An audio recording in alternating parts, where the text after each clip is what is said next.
বাবার মতো কোদাল দিয়ে মাটি কেটে দেশব্যাপী খাল খনন কর্মসূচির উদ্বোধন করলেন প্রধানমন্ত্রী তারেক রহমান।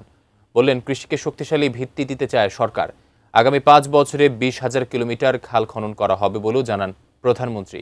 যারা বিশৃঙ্খলা সৃষ্টি করতে চায় তাদের বিষয়ে সতর্ক থাকার আহ্বান জানান সরকার প্রধান। দিনাজপুর প্রতিনিধি ভুবন সেনকে সঙ্গে নিয়ে গিয়াসউদ্দিন মামুনের তোলা ছবিতে মনিরুল ইসলাম মিন্টুর পাঠানো রিপোর্ট।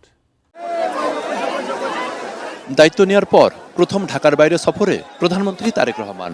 কিন্তু নেই বড় বড় গেট, পোস্টার, ব্যানার, ফেস্টুন।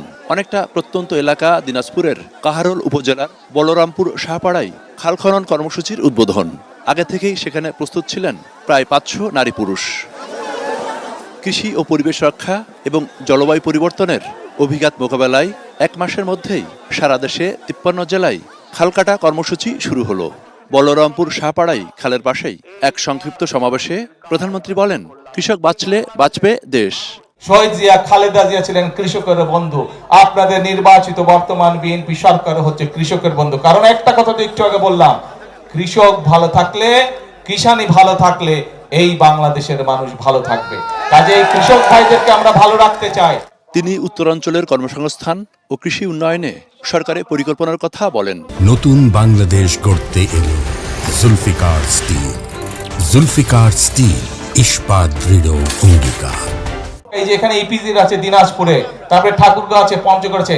এই এলাকায় আর কি কি কৃষি নির্ভর মিল ইন্ডাস্ট্রি করা যায়, যাতে করে এই এলাকার যারা বেকার যুবক আছে, বোনেরা আছে, তাদের যাতে কর্মসংস্থানের ব্যবস্থা হয়, সেই উদ্যোগ ইনশাআল্লাহ আমরা গ্রহণ করেছি। পাশাপাশি সারা দেশে খাল খনন নিয়ে তার পরিকল্পনার কথাও জানান। আজকে যে 2,000 টাকা ইনকাম করে, আমরা চাই এমন পলিসি নিতে, আমরা চাই এমন পদক্ষেপ নিতে যার মাধ্যমে তার ইনকামটা ডবল হবে। যদি 2,000 হয়, 4-5,000 আগামী কয়েক মাসে বা 2-4 বছরের মধ্যে যাতে তার ইনকামটা ডবল হয়। এটাই হচ্ছে আমাদের রাজনীতির লক্ষ্য, এটাই হচ্ছে শহীদ জিয়ার রাজনীতি, এটাই হচ্ছে খালেদা জিয়ার রাজনীতি, এবং এটাই হচ্ছে আপনাদের নির্বাচিত বিএনপি সরকারের রাজনীতি। সব ধরনের উন্নয়নে দেশের মালিক জনগণকে পাশে চান তিনি। পাশাপাশি ষড়যন্ত্রকারীদের বিষয়ে সতর্ক থাকারও আহ্বান জানান। ইনশাআল্লাহ আপনারাই গড়ে তুলতে পারবেন আগামীর ভবিষ্যৎ বাংলাদেশ। শুধু আমাদেরকে পরিকল্পনা করতে হবে এবং আমাদেরকে সতর্ক সজাগ থাকতে হবে যে বিভিন্ন রকম কথাবার্তা বলে কারা দেশে বিশৃঙ্খলা তৈরি করতে চায়, তাদের বিরুদ্ধে আমাদেরকে সজাগ থাকতে হবে। মনিরুল ইসলাম মিন্টু, 18 নিউজ, কাহারোল, দিনাজপুর।